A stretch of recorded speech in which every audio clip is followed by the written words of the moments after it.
And now the next really important step that you have to pay attention to when you're trying to create the habit of working out and you have an undefined will center is that your habits are not going to operate on a specific timeline. You will never be able to say at 7:30 p.m. I'm going to water the plants and then show up at 7:30 and come and do that every single time. It's just not going to happen, okay?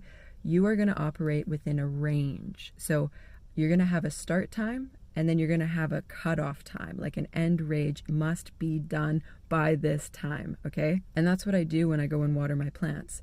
Mosquitoes start to come out around like 8:30-ish, 9 o'clock. 9 o'clock is like my absolute cutoff time. I will not be outside watering past 9 o'clock, but my ideal time is 7:30. And so when I set that range for myself, it allows me to show up anywhere between 7:30 and 8:30 is my ideal time.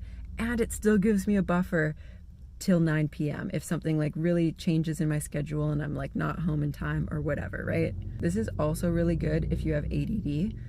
Setting a range for a habit for yourself, super, super effective. The other thing you can do is instead of it being at a certain time, you can have it in a certain placement in your schedule. And that's what I did when I first started exercising consistently.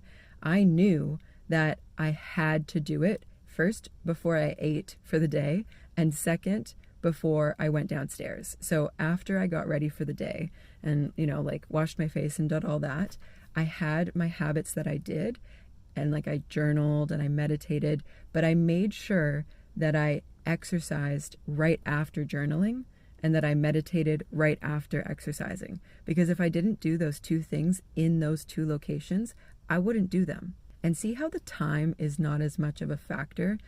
I am not saying that like at 8 in the morning, I'm going to exercise. No, whatever time I wake up based on my schedule, because I have flexibility there as well, after I journal, I know that that's the cue.